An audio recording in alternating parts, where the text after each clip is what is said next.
apóstol Pablo a los Corintios, el capítulo 3.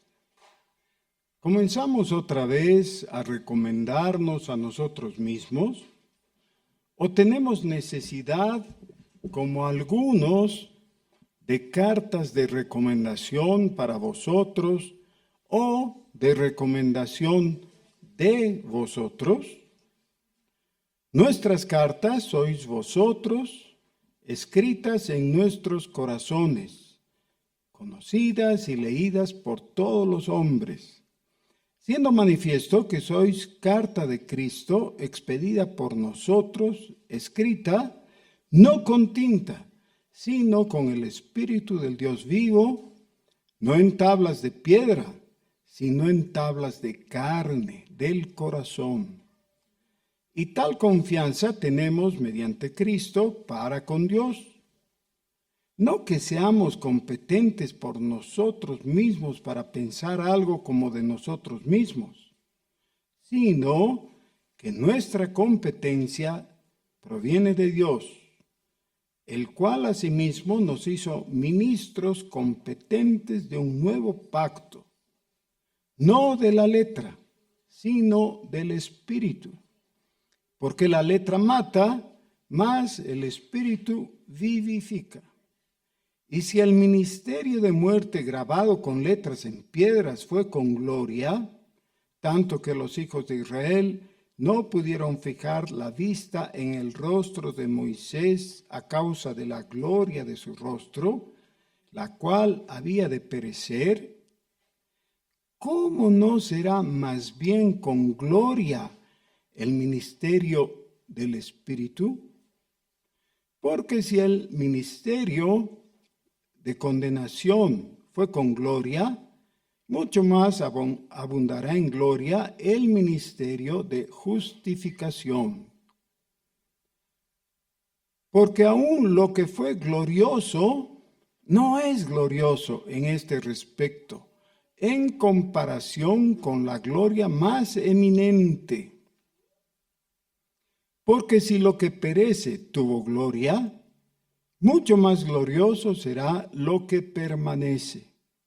Así que, teniendo tal esperanza, usamos de mucha franqueza, y no como Moisés, que ponía un velo sobre su rostro para que los hijos de Israel no fijaran la vista en el fin de aquello que había de ser abolido. Pero el entendimiento de ellos se embotó, porque hasta el día de hoy, cuando leen el antiguo pacto, les queda el mismo velo, no descubierto, el cual por Cristo es quitado. Y aún hasta el día de hoy, cuando se lee a Moisés, el velo está puesto sobre el corazón de ellos. Pero cuando se conviertan al Señor, el velo se quitará, porque el Señor es el Espíritu. Y donde está el Espíritu del Señor, allí hay libertad. Por tanto, cuando nosotros todos, mirando a cara descubierta, como en un espejo, la gloria del Señor, somos transformados de gloria en gloria en la misma imagen, como por el Espíritu del Señor. Amén.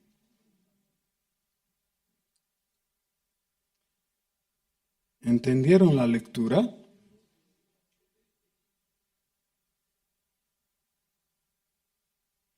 ¿No mucho? Sí, tenemos que reconocer que para comprender todo esto que hemos leído, se necesita esfuerzo y atención y repasar e ir de los pensamientos que son claros y ponerlos como una plataforma hacia los que no han sido tan claros desde el principio. Esa es una de las reglas de la hermenéutica. La escritura echa luz sobre la escritura, pero es a partir de lo que está muy claro que vamos a la comprensión de lo que era más difícil. En este pasaje encontramos varios dichos expresados aquí que no son tan evidentes, no son tan fáciles de comprender. Así que lo mejor es que con humildad vayamos delante del Señor y nos apropiemos, o sea, capitalicemos aquello que está claro. Y sobre eso empezamos nuestra construcción. El momento histórico se da, tal como lo hemos explicado la semana pasada, cuando el apóstol Pablo, relacionado a cierta distancia con los corintios, les escribe desde Éfeso. La teoría más plausible es que el apóstol Pablo escribió una carta inicial que se perdió, luego una segunda carta que es la que conocemos nosotros como Primera Corintios. Y es primera porque la tenemos. Pero ahí mismo se sugiere que hubo una carta anterior. Luego una tercera carta que también se perdió.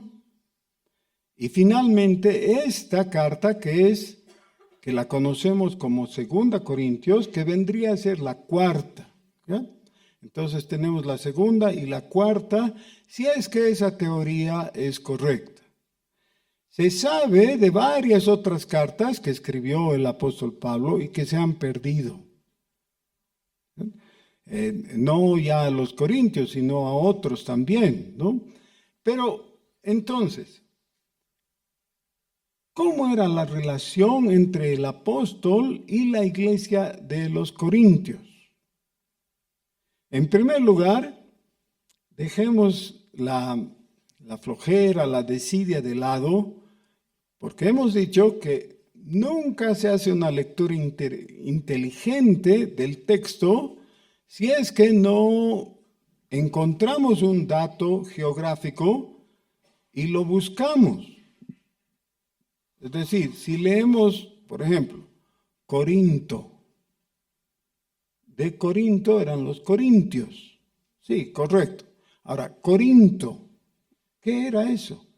Una ciudad. ¿De dónde? De Grecia. Corinto era la capital de Grecia, no de la Grecia clásica. Ya la Grecia clásica no tenía una capital, eran ciudades-estado, pero la ciudad más importante era Atenas. Estamos hablando de 400 años antes de Cristo. Para los días del Señor Jesús o de los apóstoles, Grecia entera había sido conquistada por los romanos. Y los romanos reorganizaron toda la estructura política de lo que antes se llamó Grecia. Los romanos le cambiaron de nombre, ya no era más Grecia, se llamaba Acaya. O sea, el nombre romano de Grecia era Acaya. Y la capital de Acaya era Corinto. Tenemos en la Biblia estas dos cartas que conocemos por primera y segunda a los corintios. Esa es la forma correcta de decir, a los corintios, no de los corintios, como algunos dicen, porque no son las cartas que escribieron los corintios, sino que Pablo les escribió a los corintios. Ahora muy bien, ya hemos dicho lo que tenemos que hacer si fuéramos inteligentes. Entonces seamos inteligentes. Busquen en su mapa, ¿dónde está Corinto? Ya hemos dicho en la antigua Grecia, o en lo que antes se había llamado Grecia, ¿no? Que se llamaba Acaya. ¿Dónde está? Han encontrado Grecia o el Peloponeso, ¿sí? Y ahora han visto dónde está Corinto. Está en realidad era una ciudad puerto. Y como todos los puertos que se constituyen en ciudad, estaba muy traficada por diferentes pueblos, naciones, por organizaciones. Había mucho turismo y mucho comercio en Corinto. Una de las malas características de esta ciudad es que tenía uno de los templos que era en realidad un burdel. O sea, el más famoso de esos templos era en Éfeso, que está al frente, ¿no? Cruzando el mar, el templo de Diana, Diana de los Efesios. Ese es el más famoso. Pero el segundo en ese tiempo era Corinto. Miles de muchachas, jovencitas, eran entregadas a la prostitución. Ellos le llamaban sagrada. No era sagrada para nada, ¿no? La prostitución nunca es sagrada, pero le llamaban. En los diferentes lugares que disponían en el templo de los corintios justamente. Pero aparte de eso, Corinto era una ciudad conocida como una ciudad dada al carnaval, por así decir. Ya, es decir, si podemos ponerle un nombre. Eran libertinos. Cuando el apóstol Pablo llegó a Corinto, fue perseguido por los líderes de la colonia judía que había en Corinto y estuvo a punto de irse porque fue atacado.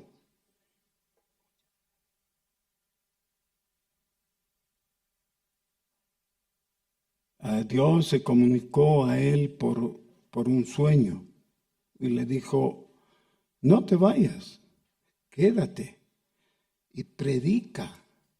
Yo tengo mucho pueblo en esta ciudad. Eso está registrado en el libro de los Hechos, por si alguien quiere leer. Ahora, la obra en Corinto tuvo varias partes porque viajaba cruzando hacia Éfeso y las ciudades del Asia Menor y luego volvía a Europa, es decir, a Grecia, a la antigua Grecia, para seguir ministrando a los corintios. Los corintios ya convertidos, como todos, mantenían ciertas características naturales de cómo habían sido antes de convertirse. Y resulta que eran sectaristas. De eso se habla en el primer capítulo de la primera epístola a los Corintios en nuestras Biblias. Les dice: por favor, guarden la unidad. ¿Cómo van a estar? Yo soy de Pablo, yo soy de Apolos, así. Ese es sectarismo. Así que esa era una de sus características. Eran muy dados a la carne en el sentido de carnaval. Eran fiesteros y todo eso. Y eran como buenos griegos, jactanciosos de su conocimiento. Una de las palabras claves en la primera epístola a los Corintios es sabiduría. Los griegos en general, pero en este caso los capitalinos de esta época, que eran los corintios, eran muy pagados de sí mismos en cuanto a su conocimiento filosófico. Ya las antiguas escuelas de Atenas, muchas habían migrado al lugar más importante en lo político, a Corinto. Y entonces muchos de los corintios se suponía que eran sabios. Y por eso en la primera epístola el apóstol Pablo les tiene que decir: ¿Saben qué? Esa su sabiduría no vale nada. Es vanidad. Ustedes necesitan la verdadera sabiduría de Dios.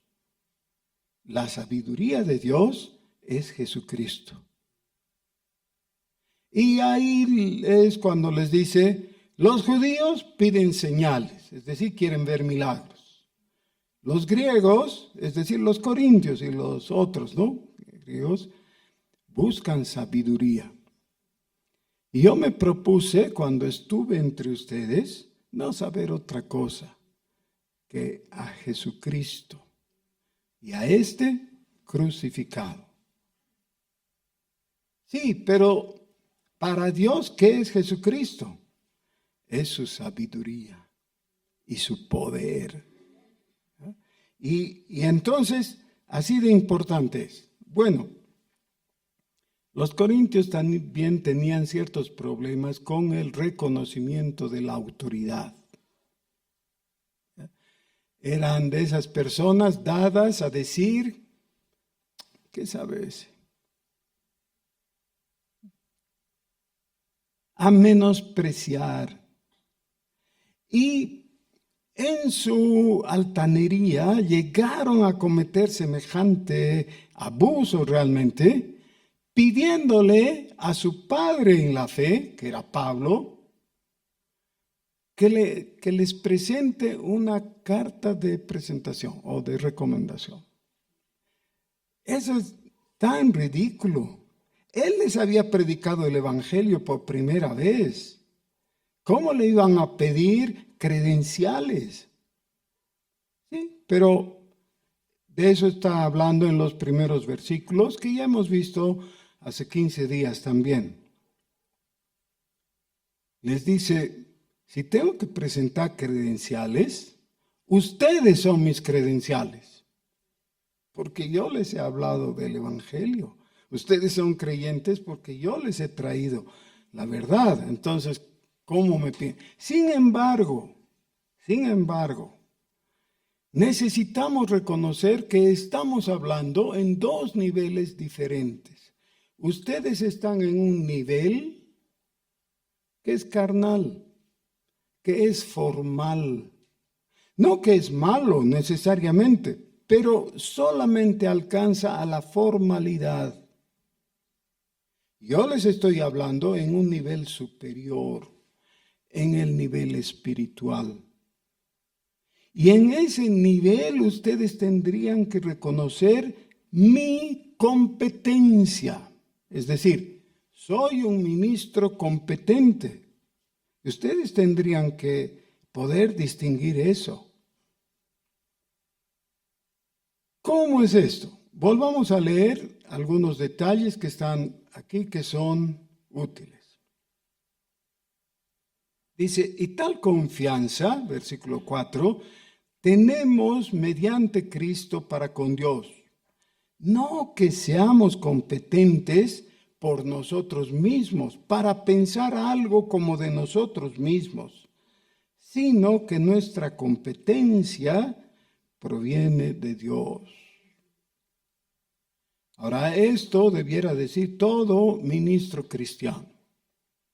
Cuando empezamos a pensar que somos competentes por o en nosotros mismos, ya estamos en deficiencia.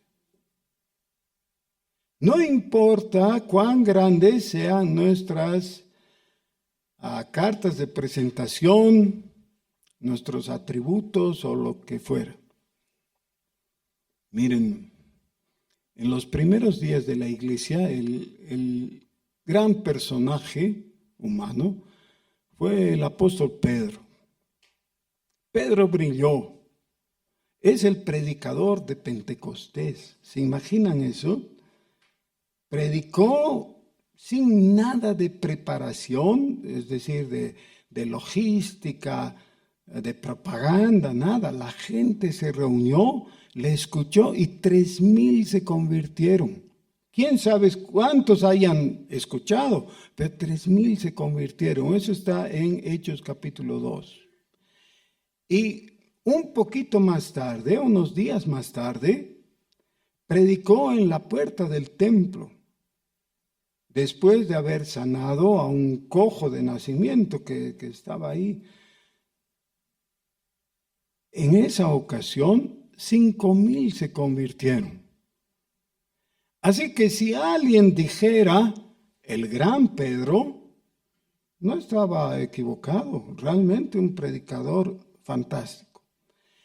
Y si uno analiza los sermones que predicó en sus primeros días, el apóstol Pedro, eran perfectos, como sermones, como exposiciones, una presentación de Jesucristo que uno se queda asombrado. Todo lo hizo bien. Más tarde, cuando tuvo que ir a Samaria a confirmar la obra de Felipe, también cumplió su labor y fue el primero en cruzar la línea transcultural cuando predicó a Cornelio. O sea, con eso demostró que realmente se cumplía el anuncio del Señor, que a él le iba a dar las llaves del reino de los cielos. Verdaderamente. Ahora, podemos decir el gran Pedro. Alguien dirá, no, el gran Pedro era un zar de Rusia, ¿no? Ya, sí, pero en este sentido, ¿era un grande? Sí, era. Pero más tarde viajó a Antioquía de Siria, a una obra que había sido iniciada por gente desconocida, judíos comunes que habían viajado escapando de la persecución en Jerusalén, se asentaron en Siria, en la ciudad más norteña, que es Antioquía, que era la capital para ese tiempo, y ahí la iglesia se conformó. Y ellos tuvieron por el Espíritu Santo la apertura mental de recibir a los gentiles. Así que se formó la primera iglesia mixta, judíos y gentiles. Cuando oyeron eso los apóstoles en Jerusalén, se asombraron y dijeron, ¿cómo puede ser esto? Que hay que ver. Y enviaron unos delegados, entre ellos estaba Bernabé. Cuando los delegados apostólicos llegaron a Antioquía y vieron cómo era una iglesia mixta con judíos y gentiles, se alegraron muchísimo y los bendijeron y los alentaron y todo estaba bien. Después de eso, Pedro fue a Antioquía. Y uno diría, bueno, si Pedro fue, ya todo está perfecto porque ¿qué más faltaba? ¿No? La visita del primer papa, eso.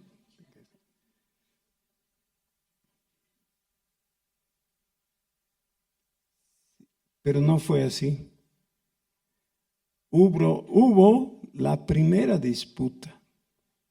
Y eso está relatado en el capítulo 2 de la epístola a los Gálatas.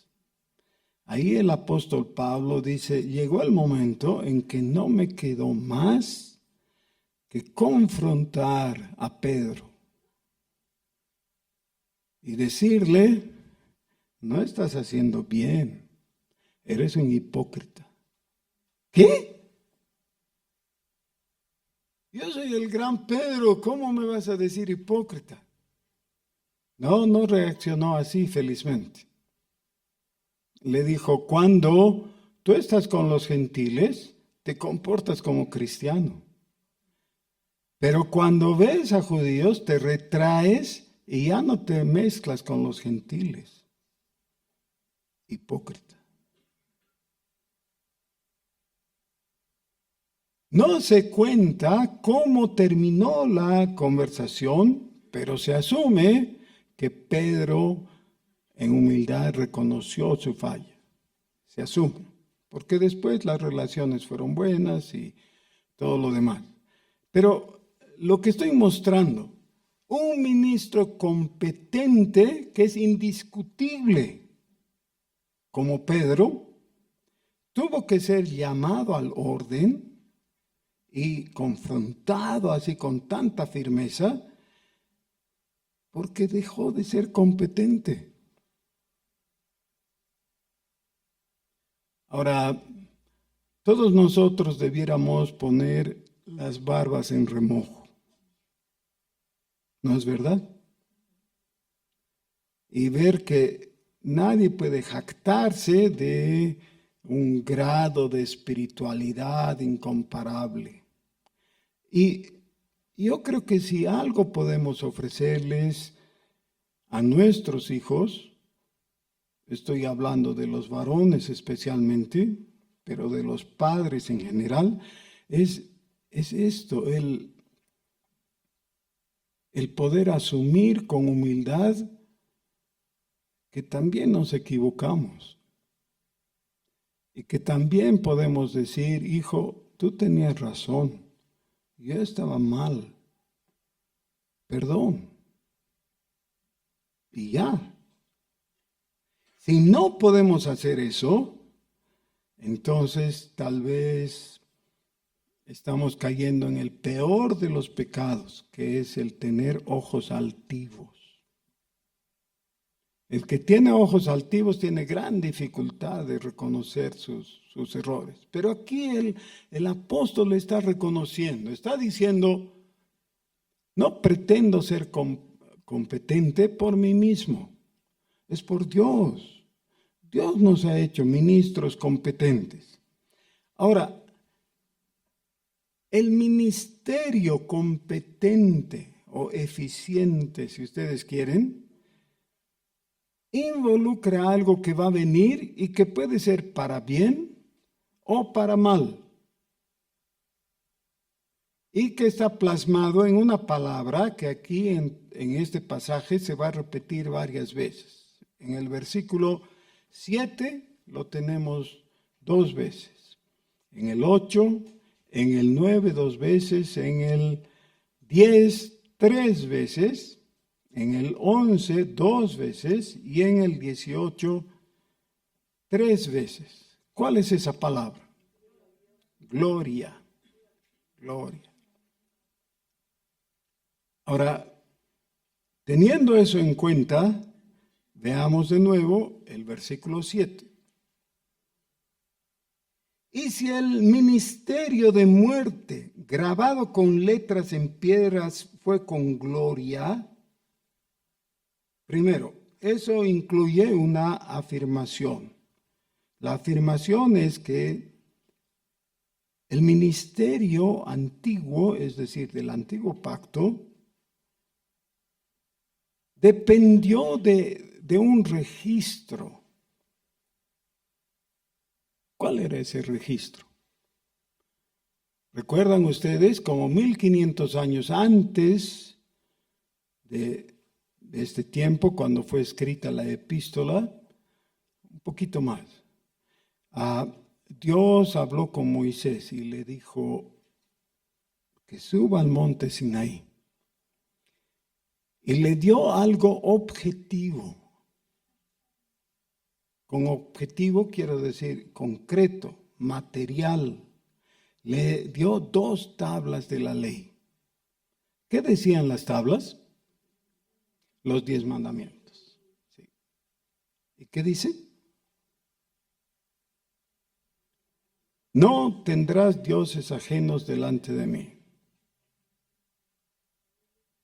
No te harás imagen ni ninguna semejanza de lo que está arriba en los cielos, ni abajo en la tierra, ni en las aguas debajo de la tierra. No te inclinarás a ellas, ni las honrarás, porque yo soy Jehová tu Dios, que visito la maldad de los padres sobre los hijos hasta la 3ª y 4ª generación de los que me aborrecen. Y hago misericordia a todos los que me aman y guardan mis mandamientos. Ese es el segundo mandamiento. ¿Y el tercero? Es corto, así que es fácil de recordar. No tomarás el nombre de Jehová tu Dios en vano. ¿Por qué? Porque no dará Dios por inocente a aquel que tomare su nombre en vano. El cuarto, acuérdate del día de reposo para santificarlo. En 6 días harás toda tu obra y el séptimo reposarás. El quinto, a ver, los menores de 12 años. El quinto.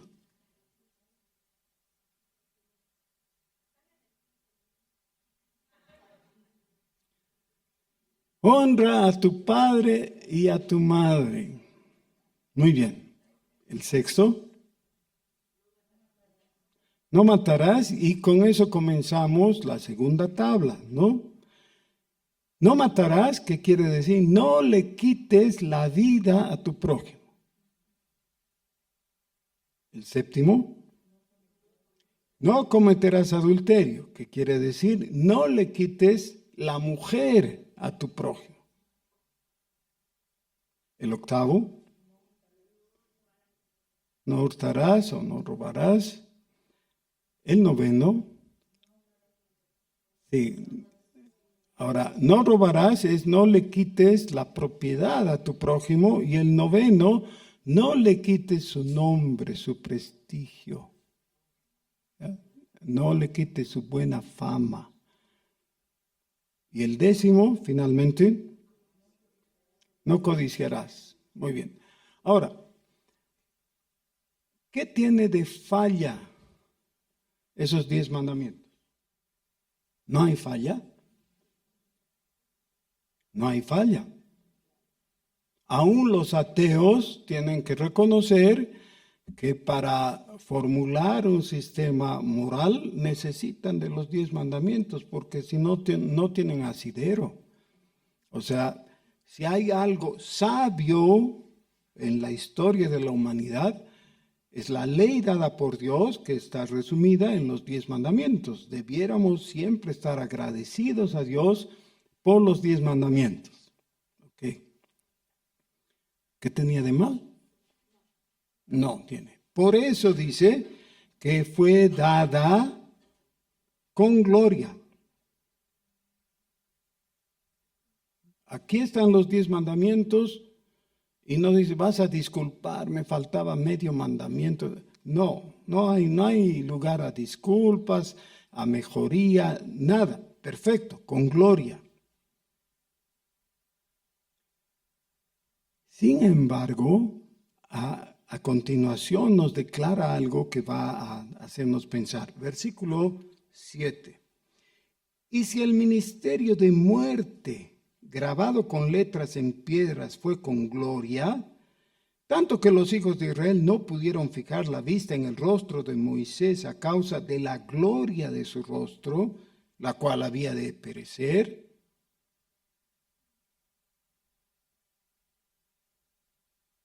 Vuelvo a mi pregunta. ¿Qué tenía de mal esto?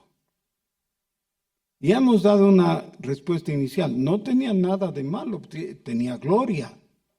O sea, está perfecto.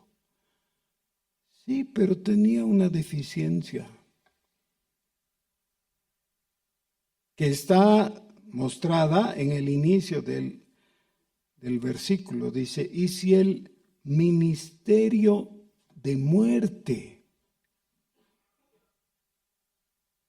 ¿Cómo de muerte? ¿Qué significa eso?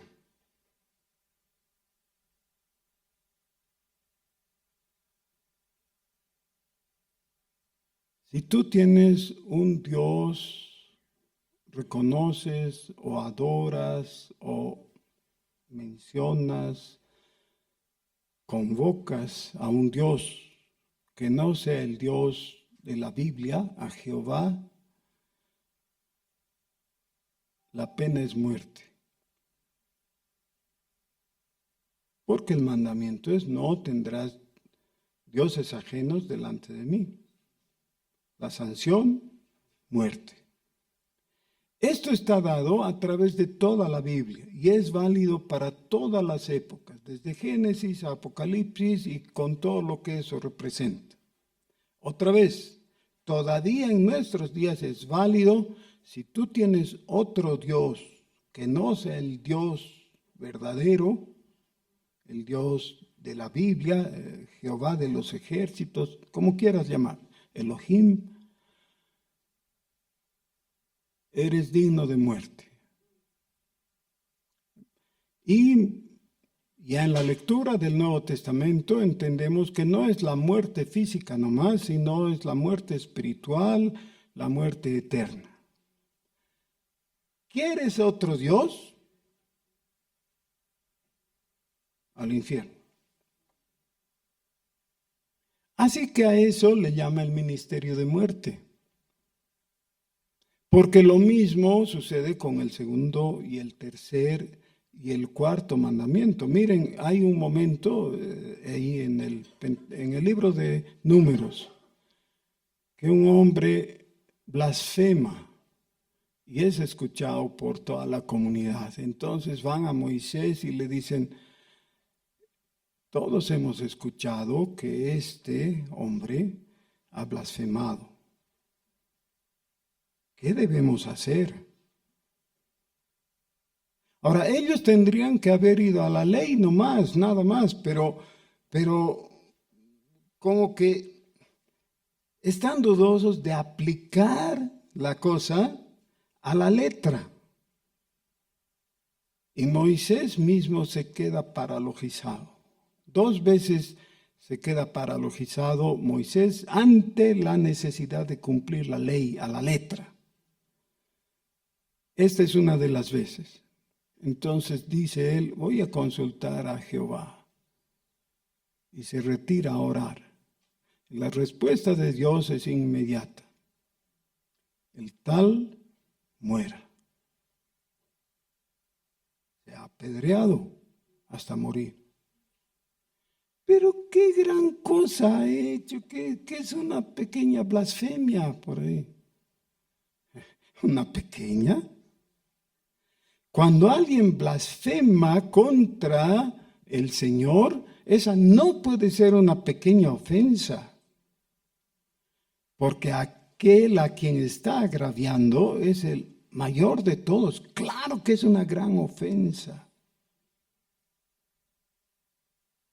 Y la ley se cumplió. Así es. Ahora, en algunos casos, la instrucción de Dios fue diferente frente a otros mandamientos que nosotros en nuestra cultura hubiéramos considerado peores. Por ejemplo, el homicidio. Alguien mata y uno diría, bueno, tiene que morir porque eso dice la ley. ¿Y dice la ley? Sí, dice. Sin embargo, Dios hace que se establezcan ciudades de refugio para que los que han matado escapen. Uno dirá, pero eso es pues más grave, el asesinato es más grave, el otro es solamente unas palabras. No. La ofensa contra Dios siempre es más grave. Siempre. ¿Qué regulaba la ley del antiguo pacto? Es decir, la ley mosaica. El ministerio de muerte. Si no haces esto, vas a morir. Bueno, dice, pero ¿y el nuevo pacto es igual? Hace una pregunta inicial en el versículo 8. ¿Cómo no será más bien con gloria el ministerio del Espíritu? Hay un ministerio que le llama de muerte, es para aplicar la ley. Pero hay un ministerio que es de vida, es de gracia, es del Espíritu. Y si el uno ha sido con gloria, imagínense qué gloria tiene el otro. Ahora, hermanos, todo esto es para que nos demos cuenta de algo. De vez en cuando, alguien te invita, te dice, ven, vamos a evangelizar. Y tú dices, ay, pero ¿y si me preguntan tal cosa y no sé? Me van a preguntar, ¿qué profeta viene después de Ageo? ¿Y cuál viene? Zacarías, sí, muy bien. Pero algunos se quedan, no, eso no sé. Entonces me van a preguntar, ¿cómo voy a evangelizar si no sé todo? No, un ratito. A ver, pongamos bien las cosas en su sitio. Evangelizar, que es comunicar el evangelio, las buenas nuevas de salvación, eso es con gloria. Porque es para vida.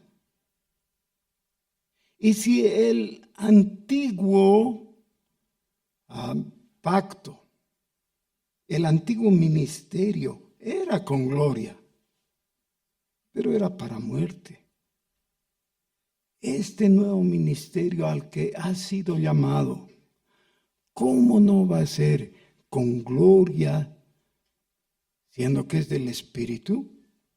Porque si el ministerio de condenación fue con gloria, mucho más abundará en gloria el ministerio de justificación. Porque aún lo que fue glorioso no es glorioso en este respecto, en comparación con la gloria más eminente. Ahora, si ustedes pasan una página en sus Biblias, dentro del mismo concepto, encontramos en el capítulo 5 el versículo 20. Me estoy adelantando, yo sé, pero esto era necesario. Dice, así que somos embajadores en nombre de Cristo, como si Dios rogase por medio de nosotros, os rogamos en nombre de Cristo, reconciliaos con Dios. Ese es el ministerio de reconciliación. Es el ministerio del nuevo pacto. Es el ministerio de vida. ¿Y en qué está basado ese ministerio? En una afirmación que si no habías aprendido antes de memoria, ahora debes hacerlo, porque necesitas guardar eso en tu corazón. Es importante que tengas eso en tu corazón. Está en el capítulo 5, versículo 21. Esta es la afirmación de esta verdad central. Al que no conoció pecado. ¿Quién es el que no conoció pecado? Jesús. Solo Jesús no conoció pecado. Al que no conoció pecado, por nosotros lo hizo pecado, para que nosotros fuésemos hechos justicia de Dios en él. No solamente dice que Dios cargó sobre él nuestros pecados, más allá, más profundo, más drástico. Dios hizo a Jesús pecado por nosotros.